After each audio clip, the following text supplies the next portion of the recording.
ஆமென். ஹல்லேலூயா, ஹல்லேலூயா. ஆமென். கர்த்தருடைய நாமத்திற்கு மகிமை உண்டாகட்டும். தேவாதி தேவனை ஆராதித்து மகிமைப்படுத்தும்படியாகவும் துதியினாலே ஒரு சிங்காசனத்தை ஏற்படுத்தும்படியாகவும் ஒருமனப்பட்டு கூடி வந்திருக்கிற கர்த்தருடைய பிள்ளைகள் யாவருக்கும் அருள்நாதர் இயேசு கிறிஸ்துவின் நாமத்தினால் அன்பின் வாழ்த்துதலை தெரிவித்துக் கொள்ளுகிறேன். உங்கள் யாவருக்கும் கிருபையும் சமாதானமும் உண்டாவதாக. பக்கத்தில் இருக்கிற நண்பருடைய கரங்களை பிடித்து சொல்லுங்க, உங்களுக்கு கிருபையும் சமாதானமும் உண்டாவதாக. இன்னொரு முறை சொல்லிருமா, நீங்க நல்லா இருப்பீங்கன்னு சொல்லுங்க பார்க்கலாம். இயேசு உங்களோடு இருக்கிறார்னு சொல்லுங்க பார்க்கலாம். இயேசு உங்களோடு பேச விரும்புகிறார். அல்லேலூயா. அவர் பேசுகிற தெய்வம். எத்தனை பேர் ஆமேன் சொல்ல முடியும்? அவர் பேசுகிற கர்த்தர். ஆமேன்.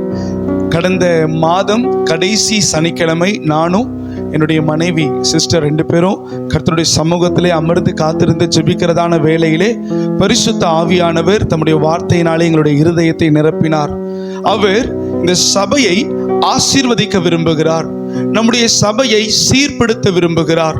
நம்முடைய சபையில் இருக்கிற ஒவ்வொரு நபர்களையும் தனித்தனியாய் பிரத்யேகமாய் ஆவிக்குரிய சரீர பிரகாரமான உலக பிரகாரமான கட்டுகளிலிருந்து கர்த்தர் விடுதலையாக்க விரும்புகிறார். அது மாத்திரமல்ல, சபைக்குள்ளே ஒரு உயிர் மீட்சியை நான் கட்டளையிட விரும்புகிறேன் என்று பரிசுத்த ஆவியானவர் ஆமென் அவர் திருவுளம் பற்றினார். அவர் பேசினதான அந்த நேரத்திலே இதற்கு சபை என்ன செய்ய வேண்டும் அப்படிங்கிற ஒரு நல்ல ஆலோசனையையும் கர்த்தர் கொடுத்தார். அல்லேலூயா. சொல்லுங்க, நம்முடைய ஆண்டவர் ஆலோசனையில் ஆச்சரியம் உள்ளவர்.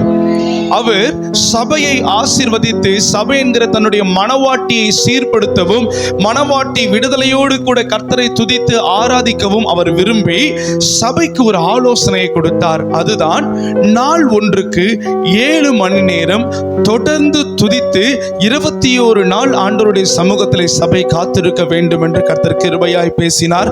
ஆமென். கர்த்தருடைய பெரிதான கிருபையினாலே அவர் பேசின மறுநாளே சபையில் அனௌன்ஸ்மெண்ட் கொடுத்து திங்கட்கிழமையில் இருந்து ஆமென் தொடர்ந்து 21 நாள் ஆமென் 7 மணி நேரம் வீதம் துதிக்க ஆண்டவர் உதவி செய்கிறார். கரங்களை தட்டி கர்த்தருடைய நாமத்தை மகிமை செலுத்தலாம். ஹல்லேலூயா. ஆமென். இன்றைக்கு 21வது நாள். இன்றைக்கு விடுதலையின் நாள். எரிகோ தகர்த்து விழப்பட போகிற நாள். எத்தனை பேர் ஆமென் சொல்ல முடியும்? நான் விசுவாசிக்கிறேன். இந்த ஆராதனையில நம்முடைய சபையை விட்டு ஆராதனை முடிந்ததற்கு பிற்பாடு நம் சந்தோஷத்தோடு கூட கடந்து போகும் பொழுது ஆண்டவர் 2 பரிவாரங்களோடு நம்மை அனுப்ப போகிறார். பக்கத்துல கைகளை பிடிச்சு சொல்லுங்க, வெறும் கையோட தானே வந்தீங்க, 2 பரிவாரத்தோட போக போறீங்க. ஹல்லேலூயா. 2 பரிவாரங்களோடு கூட கர்த்தர் நம்மை அனுப்ப போகிறார். ஆமென். ஆமென். கர்த்தருடைய ஆவியானவர் ஒரு நாளைக்கு 7 மணி நேரம் ஆண்டவருடைய சமூகத்திலே ஆமென் சங்கிலி தொடர் துதியாய் துதிக்க வேண்டும் என்று அவர் சொன்னார். நான் ஆரம்பத்தில் ஆண்டவரிடத்தில் ஒரு அடையாளம் கேட்டேன். ஆண்டவரே, 7 மணி நேரம் நாங்க 5 வருடமா சங்கிலி தொடர் ஜெபத்தை பார்த்தவங்க. ஒரு ஆமென் சொல்லுங்க பார்க்கலாம். ஒரு 3 மணி நேரம் வந்து துதிக்கிறதுக்கு ஆத்துமாக்கள் வர இயலாத ஒரு சூழ்நிலை. தேவரீர், இது நீர் சொன்ன உம்முடைய வார்த்தையே என்று சொன்னால் எனக்கு அடையாளத்தை காட்டும். 7 இல்லப்பா, 10க்கு மேல தொடர்ந்து வந்து துதிக்கணும் அப்படின்னு. ஒரு நாளைக்கு 15 மணி நேரம் வரைக்கும் துதிக்கிறதுக்கு ஆண்டவர் ஆத்துமாக்களை அழைத்து கொண்டு வந்தார். கரங்களை தட்டி கர்த்தருடைய நாமத்தை ரெட்டிப்பான நன்மைக்கும் அதிகமாக கர்த்தர் செய்வார். பக்கத்துல கைகளை பிடிச்சு சொல்லுங்க, வார்த்தையை கொடுத்த தெய்வம் அதை நிறைவேற்றுவார். அல்லேலூயா. அப்ப ஆண்டவர் எதற்காக துதிக்க சொன்னார்? சபையை சீர்படுத்த விரும்பி, சபையை ஸ்திரப்படுத்த விரும்பி, சபை என்கிற மனவாட்டியை ஒழுங்குபடுத்த விரும்பி, சபையை விடுதலையாக்க விரும்பி அவர் துதிக்க சொன்னார். நம்ம துதிச்சிட்டோம், அவர் விடுதலையாக்குகிறார். ஹல்லேலூயா. இதனால் ஆராதனையில கர்த்தருடைய மகிமையின் பிரசனம் நம்மை நிரப்பினது. அது நம்முடைய கண்கள் கண்டது. ஒரு ஆமேன் சொல்லுங்க பார்க்கலாம்.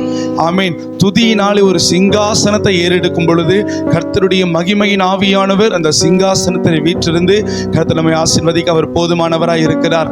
ஆமேன். இந்த தரிசனத்தோடு கூட சபையினர் நீங்க அநேகர் இணைந்து கொண்டீங்க. நிறைய பேர் பெயர் கொடுத்தீங்க. நிறைய பேர் பெயர் கொடுக்காதவர்கள் கூட உங்களுடைய நேரத்தில் கரெக்டா வந்து ஜெபித்து துதித்து ஆண்டவரை மகிமைப்படுத்தி போனீங்க. இதெல்லாம் பார்க்கும் பொழுதும் கேட்கும் பொழுதும் ரொம்ப சந்தோஷமா இருந்துச்சு. ஹல்லேலூயா. இதுதான் சபையினுடைய ஒரு ஒழுங்குகள். ஆண்டவர் ஒரு தரிசனத்தை கொடுத்தாருன்னா அந்த தரிசனம் சபையில் இருக்கிற ஒரு நபருக்கு அல்ல, அந்த தரிசனம் சபைக்கு. ஹல்லேலூயா. பக்கத்துல கைகளை பிடிச்சு சொல்லுங்க, ஆண்டவர் தரிசனத்தை உங்களுக்கு கொடுத்திருக்கிறார். ஹல்லேலூயா. ஏனென்றால் அவருக்கு ஒரு பெயர் உண்டு. அவர் தரிசனத்தை நிறைவேற்றுகிறவர். அவர் தரிசனத்தை நிறைவேற்றுகிறவர். ஸ்தோத்திரம். சரி, இந்த நாளிலே கர்த்தருடைய சமூகத்திலே ஆமென் ஆண்டவர் பேசின முதலாம் நாளில் இருந்து நான் அமர்ந்து, தகப்பனே உம்முடைய பிள்ளைகளுக்கு விடுதலையாக்கப்படுகிறதற்காக என்ன வார்த்தையை பிரசங்கிக்கணும் அப்பா, நீர் சொல்லும் அடியேன் கேட்ட அந்த வார்த்தையை பிரசங்கிக்கிறேன் என்று ஆண்டவர் சமூகத்திலே காத்திருக்க ஆண்டவர் உதவி செய்தார். இப்பொழுதும் ஆண்டவர் கொடுத்ததான வார்த்தைக்கு நேராக நம்முடைய கவனத்தை திருப்புவோம். ஆமென். சேனைகளின் தேவனாகிய கர்த்தர் தம்முடைய சொந்த ஜனங்களாகிய இஸ்ரவேலர்களுக்கு வாக்களித்ததான பாலும் தேனும் ஓடுகிற கானான் தேசத்தை இஸ்ரவேலர்கள் சுதந்தரித்துக் கொள்ளுகிறதற்காக சுமார் 40 வருடம் எகிப்திலிருந்து அநேக அற்புதங்களை கண்டு அவர்கள் வழிநடத்தப்பட்டு கொண்டு வந்தார்கள். அவன் ஏறத்தாழ 95% தரிசனத்தை அவர்கள் நிறைவடைந்து விட்டார்கள். 95%. கானான் தேசத்திற்கு சற்று அருகாமையில இருக்கிறதான அவர்களுடைய வாழ்க்கையில ஒரு பெரிய தடை காணப்பட்டது. அந்த தடை தான் எரிகோ என்கிறதான ஒரு கோட்டை. அந்த எரிகோ கோட்டையை கடந்து சென்றால் மாத்திரமே இஸ்ரவேலர்கள் கர்த்தர் தமக்கு வாக்குத்தத்தம் பண்ணினதான அந்த பாலும் தேனும் ஓடுகிறதான ஒரு கானான் தேசத்தை அவர்கள் சுதந்தரித்துக் கொள்ள முடியும். யோசித்து பாருங்க, 420 வருஷம் சுமார் அடிமையாய் இருந்ததான இஸ்ரவேலர்களுக்கு ஆண்டவர் சொன்னார், நீ 420 வருஷம் இந்த தேசத்துல இருந்த உன்னுடைய வாழ்க்கையில ஒரு நன்மைகளையும் நீ பார்க்கல. ஆமீன். ஒரு காணியாட்சியாய் சொந்த பூமியை கூட நீ எகிப்தில வாங்க முடியல.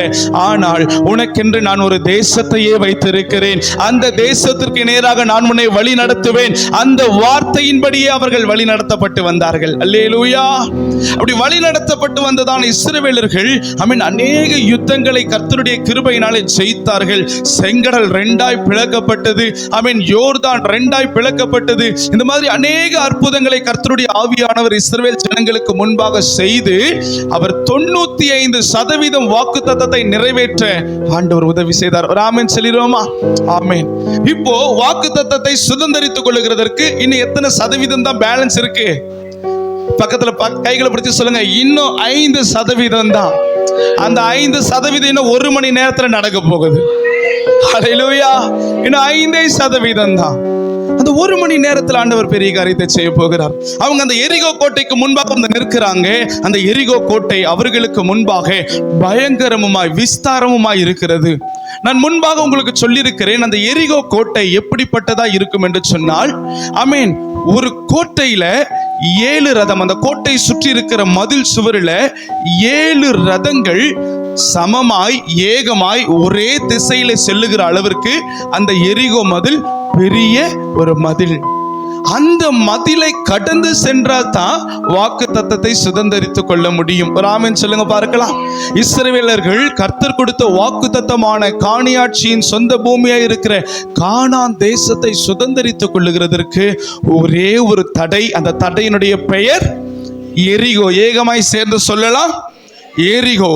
இதே போல கர்த்தருடைய பிள்ளைகள், நம்மளுடைய வாழ்க்கையிலே ஆண்டவர் நமக்கு திரளான வாக்குத்தத்தத்தை கொடுத்திருக்கிறார். நீ ஆசீர்வாதமாய் இருப்பாய், உன் பெயரை நான் பெருமைப்படுத்துவேன், உன்னோடு கூட இருந்து நான் செய்யும் காரியம் பயங்கரமாய் இருக்கும் அப்படின்னு திரளான வாக்குத்தத்தத்தை கர்த்தருடைய ஆவியானவர் அவர் நமக்கு கொடுத்திருக்கிறார். அல்லேலூயா. அந்த வாக்குத்தத்தத்தை நாம் சுதந்தரித்துக் கொள்ள கூடாதபடி நம்முடைய வாழ்க்கையிலேயும் அநேக தடைகள் உண்டாயிருக்கிறது.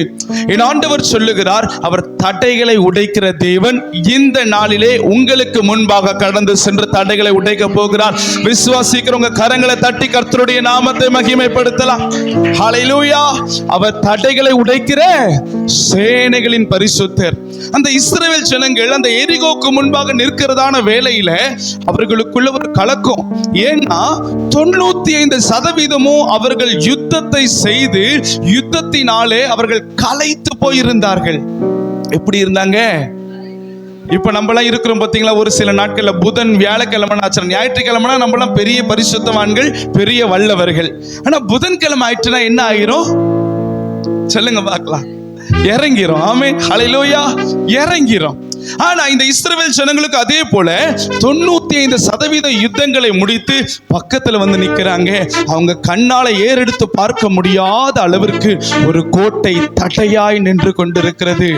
அப்போ அந்த வேளையில அவர்கள் தேவனை நோக்கி முறையிடுகிறார்கள். கர்த்தர் அவர்களோடு இடைப்படுகிறார். அல்லேலூயா.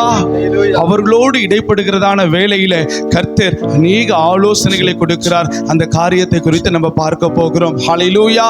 ஆமென். அவர்களுடைய இருதயத்தில் தோன்றி இருக்கும் 95% நடத்தின கர்த்தர் 5% நடத்த மாட்டாரா? பிரதர் சிஸ்டர், இம்மட்டும் நடத்தின கர்த்தர் இனிமேலும் நடத்த மாட்டாரா? நிச்சயமாய் நடத்துவார். நிச்சயமாய் நடத்துவார். ஏனென்றால் அவர் வார்த்தையில் உண்மை உள்ளவர். ஹல்லேலூயா. சத்தமோர் அல்லேலூயா. ஆமென். 95% கையை பிடிச்சு குழந்தை போல நடத்திட்டு வந்தவர் பேலன்ஸ் 5 நடத்த மாட்டாரா? பக்கத்துல கைகளை பிடிச்சு மறுபடியும் சொல்லிடுவார், நிச்சயமாகவே முடிவு உண்டு. உன் நம்பிக்கை வீண் போகாது. ஹல்லேலூயா. இந்த எரிகோ கோட்டைக்கு முன்பாக நின்று திகைத்து மலைத்து நின்றதான இஸ்ரவேல் ஜனங்களுக்கு ஆண்டவர் முதலாவது அவர் ஒரு ஆலோசனையை கொடுத்தார். அவர் ஒரு ஆலோசனை கொடுத்தார். இன்றைக்கு நம்முடைய வாழ்க்கையிலையும் நம்ம திகைத்து நிற்கிறதான வேளையில, நம்ம என்ன செய்யணும்னு செய்வதறியாது திகைத்து நிற்கிற வேளையில கர்த்தர் ஒரு நல்ல ஆலோசனைகளை நமக்கு தருவார். ஹல்லேலூயா. அது என்ன ஆலோசனை? எடுத்து வாசிக்கலாம். யோசுவா 6வது அதிகாரம் 2வது வசனம் 3வது வசனம். கர்த்தர் யோசுவாவை நோக்கி, இதோ எரிகோவையும் அதன் ராஜாவையும் யுத்த வீரரையும் உன் கையில் ஒப்பு கொடுத்தேன். யுத்த புருஷராகிய நீங்கள் அனைவரும் பட்டணத்தை சூழ்ந்து ஒரு தரம் சுற்றி வாருங்கள். இப்படி 6 நாள் செய்ய கடவீர்கள். ஹல்லேலூயா. கர்த்தருடைய ஆவியானவர் அந்த எரிகோ கோட்டையை பார்த்து பயந்து திகைத்து நின்றதான இஸ்ரவேல் ஜனங்களை பார்த்து சொன்னார், யுத்த புருஷர்களையும் உங்கள் அனைவருடைய கரங்களிலே நான் ஒப்பு கொடுத்தேன். நீங்கள் 6 நாள் எரிகோவை சுற்றி வாருங்கள். எரிகோவையும் அதனுடைய ராஜாவையும் உங்களுடைய கரங்களிலே ஒப்பு கொடுத்தேன். நல்ல சத்தமா சொல்லுங்க, ஒப்பு கொடுத்தேன். அப்போ முதல்ல ஆண்டவர் கொடுக்கிற ஆலோசனை, நான் ஒப்பு கொடுக்கிறேன், நீங்கள் எரிகோ பட்டணத்தை 6 தரம் சுற்றி வாருங்கள். அல்லேலூயா. 6 தரம் சுற்றி வாருங்கள். ஆண்டவர் கொடுத்த அந்த ஆலோசனையின்படியே யோசுவா இஸ்ரவேல் ஜனங்களுக்கு சொல்லுகிறார், இந்த எரிகோ கோட்டையை நீங்கள் சுற்றி வர வேண்டும் என்று ஆண்டவர் உங்களுக்கு விரும்புகிறார் அப்படின்னு சொல்லி அவர் ஒரு ஆலோசனை கொடுக்கிறார். அந்த ஆலோசனையின்படியே இஸ்ரவேலர்கள் எல்லாம் என்ன செய்யறாங்க? அணி அணியாய் அவர்கள் அணிவகுத்து அவர்கள் சைலண்டா, எந்த விதமான சத்தமும் இல்லாம எரிகோ கோட்டையை சுற்றுகிறதற்கு அவர்கள் ஆரம்பிக்கிறார்கள். ஹல்லேலூயா. ஆமென் சொல்லுங்க பார்க்கலாம். ஆமென். நம்முடைய தேவன் அவர் ஆலோசனையில் ஆச்சரியம் உள்ளவர். அவர் செயல்களில் மகத்துவம் வாய்ந்தவர். அவர் தருகிற ஆலோசனையின்படி ஒரு மனிதன் நடக்கிறான் என்று சொன்னால் எந்த ஒரு நேரத்திலையும் அந்த மனிதன் இடரல் அடைய மாட்டான். அல்லேலூயா. இன்றைக்கு நான் சொல்ல முடியும், நீங்க உங்களுடைய சமூகத்தில், ஆண்டவருடைய சமூகத்தில் நீங்கள் அமர்ந்திருந்து, ஆண்டவரே இந்த காரியத்தில் நான் என்ன செய்யணும் அப்படின்னு நீங்க கர்த்தரிடத்துல கேட்டீங்கன்னா ஆண்டவர் ஆலோசனையை தருவார். ஆமென். உலக மனிதர்களும் நமக்கு ஆலோசனை தருவார்கள், கர்த்தராகிய தேவனும் நமக்கு ஆலோசனை தருவார். ஆனால் உலக மனிதர்கள் தருகிற ஆலோசனை அது நிச்சயமாக என்னால் சொல்ல முடியும், அது நிலை நிற்க வாய்ப்புகள் இல்லை. ஆனால் தேவனுடைய சமூகத்திலே நாம் அமர்ந்திருந்து உங்களுடைய அங்கலாய்ப்புகளை கர்த்தரிடத்தில் தெரியப்படுத்தும் பொழுது, ஜெபித்து முடித்து எந்திரிச்சதற்கு பிற்பாடு ஒரு கிளியர் மைண்டில் ஒரு ஆலோசனை கர்த்தர் தருவார் பாருங்க. அதன்படி நீங்க நடந்தீங்கன்னா கர்த்தர் பெரிய காரியங்களை செய்வார். ஹல்லேலூயா. அவர் ஆலோசனையில் ஆச்சரியம் உள்ளவர். அப்பேற்பட்டதான கர்த்தர் முதலாவது இஸ்ரவேல் ஜனங்களுக்கு அவர் ஆலோசனையை கொடுக்கிறார். இன்றைக்கு ஆலோசனை கொடுக்கிறது ரொம்ப சுலபம். நம்முடைய வாழ்க்கையில யாராவது ஒரு நபர் நமக்கு ஒரு அட்வைஸ் கொடுக்கறாங்கன்னா அதை கொடுக்கிற நபருக்கு அது எப்படிதான் இருக்கும்? ரொம்ப சுலபமா இருக்கும். ஆனால் அந்த அட்வைஸை நம்ம பெற்றுக்கொண்டு அதை நம்முடைய வாழ்க்கையாய் மாற்றுறோம் பாத்தீங்களா, அது மாத்திரம்தான் ரொம்ப பெரிய கடினமான காரியம். அல்லேலூயா. நான் சொல்றது உண்மைதானா பிரதர்? உண்மைதானாமா? ஆலோசனை ஈஸியா சொல்லிடலாம், அட்வைஸ் என்ன பண்ணிடலாம்? நல்லா சொல்லுங்க, ஈஸியா, சத்தமா சொல்லுங்க, ஈஸியா சொல்லிடலாம். ஆனா அந்த அட்வைஸை ஃபாலோ பண்றது தான் கஷ்டம். இந்த இடத்துல இஸ்ரவேல் ஜனங்களுக்கு ஆண்டவருடைய ஆலோசனை வந்துருச்சு. அவங்களுடைய வெற்றியினுடைய முதல் படி எங்க இருக்கு தெரியுமா? அந்த ஆலோசனைக்கு அவர்கள் கீழ்ப்படிந்தார்கள். பக்கத்துல கைகளை பிடிச்சு சொல்லுங்க, கர்த்தருடைய வார்த்தைக்கு கீழ்ப்படிந்தார்கள். வாக்குத்தத்தம் சொந்தமாய் மாறினது. ஹல்லேலூயா. ரொம்ப சிம்பிள். எந்த ஒரு மனிதன் தெய்வத்துடைய வார்த்தைக்கு கீழ்ப்படுகிறானோ அவனுக்கு ஆண்டவர் கொடுத்த வாக்குத்தத்தத்தை அவர் சுதந்திரமாய் தருவார். அப்போ மேன்மையான ஒரு காரியத்தை நம்ம சுதந்திரித்துக் கொள்ளணும்னா முதல்ல கீழ்ப்படி மூலியமாய் தான் நம்ம மேல் படிக்க போக முடியும். ஹல்லேலூயா. ஆமா, இப்பெல்லாம் லிஃப்ட் எல்லாம் வந்துருச்சு. ஆனா உண்மையை நான் சொல்றேன், கீழ்ப்படி இல்லாம மேல் படிக்க நம்மளால என்ன பண்ண முடியாது, போக முடியாது. அப்போ ஆண்டவருடைய வார்த்தைக்கு யார் யாரெல்லாம் கீழ்ப்படுறீங்களோ ஆண்டவர் உங்களை ஒரு படி மேல் படியாய் ஆசீர்வதிப்பார். கரங்களை தட்டி கர்த்தருக்கு நன்றி செலுத்துங்க பார்க்கலாம். ஹல்லேலூயா. கீழ்ப்படுகிறவனுக்கு ஆண்டவர் மேல்படியான ஆசீர்வாதங்களை தருவார். ஒரு ஆமேன் சொல்லுங்க பார்க்கலாம். ஆமேன். அப்போ அந்த ஆலோசனையின்படி ஒரு மனிதன் செய்கிறான் என்று சொன்னால் அவன் நிச்சயமாகவே நன்மைகளை சுதந்திரித்துக் கொள்ளுவான். இன்னொரு வசனத்தை நான் உங்களுக்கு காண்பிக்கிறேன், எடுத்து வாசிக்கலாம். சங்கீதம் 32வது அதிகாரம் 8வது வசனம். சங்கீதம் 32:8வது வசனத்தை ஒருவர் வாசிக்க நாம் யாவரும் கேட்கலாம். நான் உனக்கு போதித்து நீ நடக்க வேண்டிய வழியை உனக்கு காட்டுவேன், உன்மேல் என் கண்ணை வைத்து உனக்கு ஆலோசனை சொல்லுவேன். ஒரு ஆமேன் சொல்லுங்க பார்க்கலாம். கர்த்தர் சொல்லுகிறார், என் மகனே என் மகளே, நான் உனக்கு போதித்து உனக்கு ஆலோசனை சொல்லுவேன். ஆண்டவர் நமக்கு முதலாவது போதிக்கின்றவர், இரண்டாவது நடக்க வேண்டிய வழியை அவர் நமக்கு காண்பிக்கிறவர், மூன்றாவது அவர் நமக்கு ஆலோசனை தருகிற கர்த்தர். இன்றைக்கு உலக பிரகாரமான மக்கள் எல்லோரும் நமக்கு போதிப்பாங்க, அட்வைஸ் கொடுப்பாங்க, இந்த காரியத்தை இப்படி செய்யணும் அப்படி செய்யணும்னு சொல்லிட்டு அவர்கள் கடந்து சென்று விடுவார்கள். ஆனால் நம்முடைய தேவன் முதலாவது அவர் நமக்கு போதிப்பார், எப்படி செய்ய வேண்டும் என்று போதிப்பார். போதித்து அவர் அப்படியே விடாமல் அந்த போதனைகளை நம்ம கடைபிடிக்கும் பொருட்டு அவர் நம்மோடு கூட நடந்து வருவார். ஹல்லேலூயா. முடிவு பரியந்தம் அவர் நம்மை நடத்துவார். அவர் நடத்தி அந்த நடக்க வேண்டிய வழியை நமக்கு காண்பித்து அந்த வழியில ஏதாகிலும் நம்ம வலப்புறம் இடதுபுறம் சாயும் பொழுது நேர்வழியா போகணுங்கிற ஆலோசனையை கர்த்தர் நமக்கு தருவார். ஒரு ஆமென் சொல்லுங்க பார்க்கலாம். அவர் நமக்கு முதலாவது போதிப்பார், இரண்டாவது கூடவே நடந்து வழியை காண்பிப்பார், மூன்றாவது தவறும் பட்சத்திலே ஆலோசனை தருவார். ஹல்லேலூயா. ஆமென். இந்த கார் ஓட்டுகிறதுக்கு பழகிற பிள்ளைகள் எல்லாம் பார்த்துருக்கிறீங்களா? எத்தனை பேருக்கு இங்க கார் ஓட்ட தெரியும்? கார் ஓட்ட தெரிஞ்சவங்க மாத்திரம் கையை தூக்கினா போதும். பிரைஸ் காட். ஓட்ட தெரியுமாமா? ரைட். அப்போ கார் ஓட்டுறவங்க எல்லாம் பாருங்களா, அவங்க முதல்ல பழகுவாங்க. பழகுறதான வேலையில இந்த ஸ்டேரிங் இடத்துல கார் ஓட்ட பழகுற நபர்கள் உட்கார்ந்து இருப்பாங்க.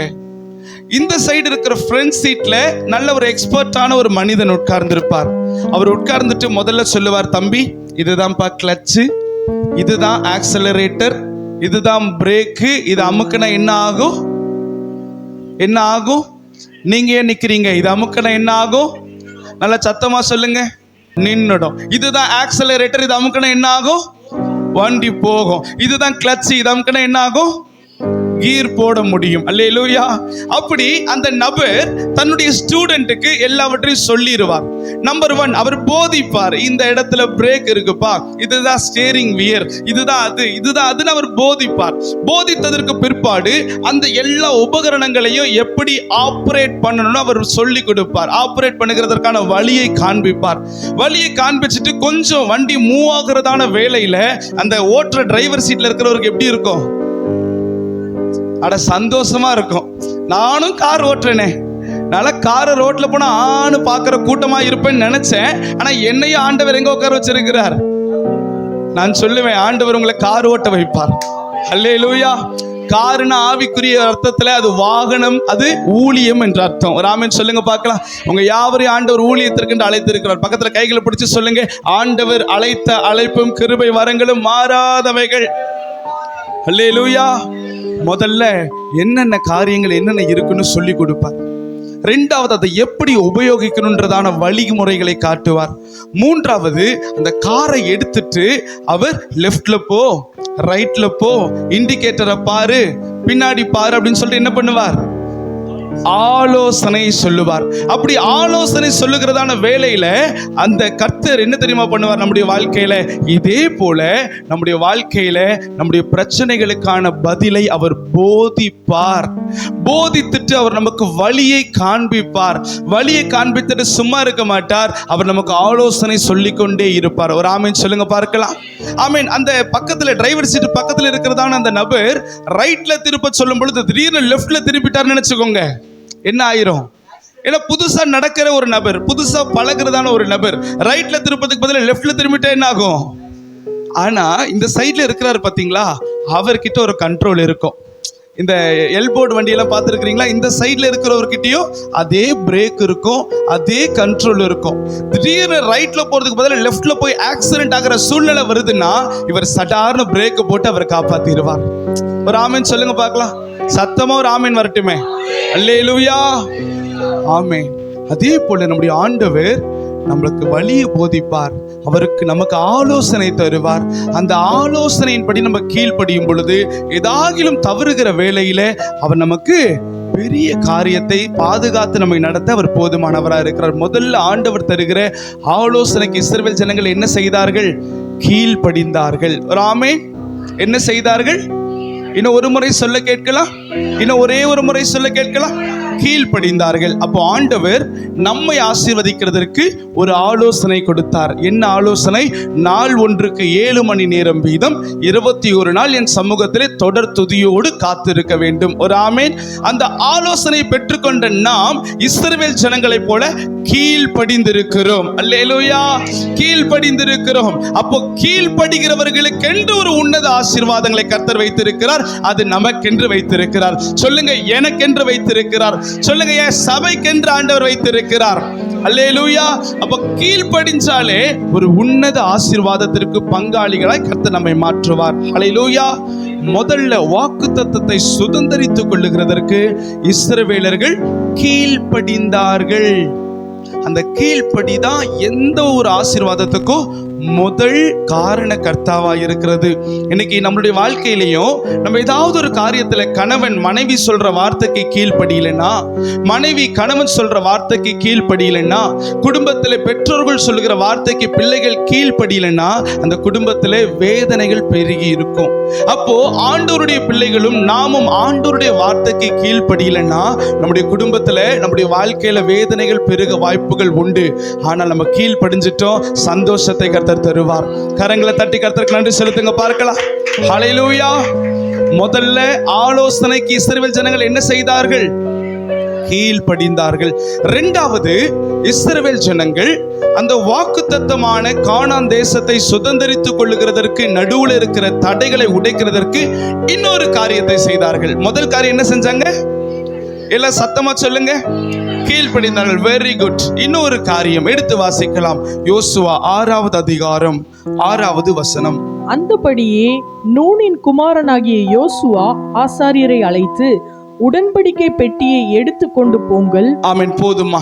அந்தபடியே யோசுவா ஆசாரியர்களை அழைத்து எதை எடுத்துக்கொண்டு போங்கள்? உடன்படிக்கை பெட்டியை எடுத்துக்கொண்டு போங்கள். பக்கத்துல கைகளை பிடிச்சு சொல்லுங்க, உடன்படிக்கை பெட்டியை எடுத்துக்கொண்டு போங்கள். அந்த வார்த்தைக்கு கீழ்ப்படிந்த இஸ்ரவேலர்கள் நாள் ஒன்றுக்கு ஒரு முறை அந்த எரிகோ மதிலை சுற்றி வந்தார்கள்.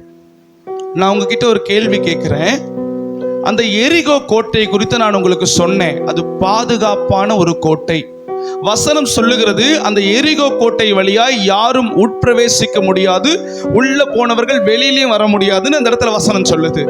அப்போ அவ்வளவு பெரிய பாதுகாப்பு மிகுந்த ஒரு எரிகோ கோட்டை இஸ்ரவேலர்கள் ஒருத்தர் 2 பேர் போகல, சமஸ்த இஸ்ரவேலர்களும் அந்த எரிகோ கோட்டையை சுற்றி அவர்கள் நடக்கிறாங்க. முதல் நாள் நடந்தாங்க, அல்லேலூயா. 2வது நாள் நடந்தாங்க, 3, 4, 5, 6 நாள் வரைக்கும் அவர்கள் நடந்தார்கள். 6 நாள் ஒரு இடத்திற்கு ஒரு மனுஷன் வந்து நடந்துகிட்டே இருக்கிறாங்களே, ஒரு கூட்டத்தார். அந்த கூட்டத்தாரை கட்டாயமா எரிகோல இருக்கிற ஒரு மக்கள் கூடமா பார்த்திருக்க மாட்டாங்க. பார்த்திருப்பாங்களா? மாட்டாங்களா? அந்த எரிகோல இருக்கிற யுத்த வீரர்கள், அந்த மதில் சுவர் மேல இருக்கிறதான யுத்த வீரர்கள் பார்த்திருப்பாங்களா மாட்டாங்களா? அந்த செய்தியை எரிகோனுடைய ராஜாவிற்கு அறிவித்திருப்பார்களா மாட்டார்களா? சொல்லுங்க, நான் சொல்றது சரிதானா? பார்த்திருப்பாங்க. பார்த்தவங்க கொண்டு போய் இந்த ராஜா கிட்ட சொல்லியிருப்பாங்க, ராஜா இந்த மாதிரி யாருன்னே தெரியாத ஒரு கூட்டம் டெய்லி நம்மளுடைய ஊரை என்ன பண்ணுது, சுத்தி சுத்தி வந்து ரோந்து பண்றாங்க. என்ன பண்றாங்க, வேவு பார்த்துக்கிட்டு இருக்கிறாங்க, சுத்தி சுத்தி வராங்க. என்னைக்கு அவங்க படையோடு வர போறாங்கன்னு தெரியல. லக்கம் பார்த்தால் 6 லட்சத்திற்கும் மேல இருக்கிறாங்கப்பா அப்படின்னு சொல்லிட்டு அந்த ராஜா கிட்ட என்ன பண்ணிருப்பாங்க, கம்ப்ளைண்ட் பண்ணிருப்பாங்க. நான் முன்பாக சொன்னேன், அது ஒரு அரணிப்பான கோட்டை. அதற்குள்ளே யாராலும் உட்பிரவேசிக்க முடியாது, வெளியேயும் வர முடியாது. அப்பேற்பட்ட கோட்டை. அந்த கோட்டையில் இருக்கிற மனிதர்கள், அந்த எரிகோ பட்டணத்தார்கள், எரிகோ ராஜா, அவர்கள் இரும்பு ரதங்களை உடையவர்கள். முதல் நாள் தன்னுடைய தேசத்தின் வழியாய் வேவு பார்க்கிறார்கள் தெரிஞ்ச உடனேயே அவங்க என்ன செய்திருக்கணும், வந்து யுத்தம் பண்ணி இவர்களை விரட்டி துரத்தி இருக்கணும். ஆமாவா இல்லையா? ஆமாவா இல்லையா? சொல்றது சரிதானா? யுத்தம் பண்ணி அவங்க என்ன பண்ணிருக்கணும், எங்க எல்லைகளுக்குள்ள நீ வந்து இருக்கிறன்னு சொல்லிட்டு துரத்தி விட்டு இருக்கணும். ஆனா முதல் நாளும் பார்த்தார்கள், துரத்தல. 2வது நாளும் பார்த்தார்கள், துரத்தல.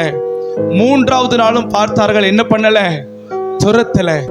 ஏன் துரத்தல? அவர்களுக்குள்ள ஒரு பயம் உண்டானது, அவர்களுக்குள்ள ஒரு திகில் உண்டானது. அந்த திகில் நிமித்தம் அவர்கள் யாரை கண்டு பயந்தார்கள்? அந்த இஸ்ரவேல் ஜனங்களை கண்டு பயந்தார்களா? இல்லம்மா, அவர்கள் பயந்தது இஸ்ரவேல் ஜனங்கள் சுமந்து சென்ற உடன்படிக்கை பெட்டியை கண்டு. ஒரு ஆமென் சொல்லுங்க பார்க்கலாம், ஒரு ஆமென் சொல்லுங்க பார்க்கலாம். அந்த உடன்படிக்கை பெட்டியை சுமந்து கொள்ளுகிறதான ஆசாரியர்கள் முன்பாக போகிறார்கள். சமஸ்த இஸ்ரவேல் ஜனங்களும் அவர்களோடு கூட போகிறார்கள். அந்த பெட்டியை பார்த்த உடனே எரிகோ நகரத்தாருக்கு என்ன வந்துருது, கலக்கமும் தீகளும் வந்துருது. அல்லேலூயா. கலக்கமும் தீகளும் வந்துருது. ஏன் அவங்க கேள்விப்பட்டிருக்கிறாங்க, இஸ்ரவேல் ஜனங்கள் எந்த இடத்துக்கு யுத்தத்திற்கு போனாலும் முதல்ல எதை எடுத்துட்டு போவாங்களா, உடன்படிக்கை பெட்டி எடுத்துட்டு போய் ஃப்ரண்ட்ல இப்படி வச்சிருவாங்களாம். வச்சுட்டு இப்ப இந்த பெட்டியை தாண்டி வந்து என்ன தொடரா பார்ப்போம். ராமன் சொல்லுங்க பார்ப்போம். ஆமீன். அமலேக்கியர்களா இருக்கட்டும், பெலிஸ்தியர்களா இருக்கட்டும், மீதியானர்களா இருக்கட்டும், யாரா இருந்தாலும் பெட்டியை முன்னாடி வச்சுட்டு இந்த பெட்டியை தாண்டி என்ன. அல்லேலூயா. நம்முடைய சபையில் இருக்கிறதான ஒரு சகோதரி என்னிடத்துல இப்படியாய் ஒரு காரியம் சொன்னாங்க. எனக்கு ரொம்ப சந்தோஷமா இருந்துச்சு. ஏன்னா நம்ம பிள்ளைகள் சத்தியத்துல வளர்றாங்கன்ற சந்தோஷத்தை பார்க்க அதிக சந்தோஷம் இல்லவே இல்லைம்மா. என்னன்னா, பாஸ்டர் எனக்கு பிரச்சனை இருக்குதான், எனக்கு போராட்டம் இருக்குதான். ஆனா ஒவ்வொரு முறை பிசாசு என்கிட்ட வரும்போது நான் ஒரே ஒரு வார்த்தை பிசாசை பார்த்து சொல்லுவேன், இந்தா என் ஜீவனை எடுத்துந்தா பலிபீடத்துல வச்சுட்டேன், போய் எடுத்துக்க. எடுக்க முடியுமா? பலிபீடத்துல வர முடியுமா? சத்துனுடைய கிரியைகள். கரங்களை தட்டி சொல்லுங்க, எழுப்புதலின் நேரமல்லோ. ஹல்லேலூயா.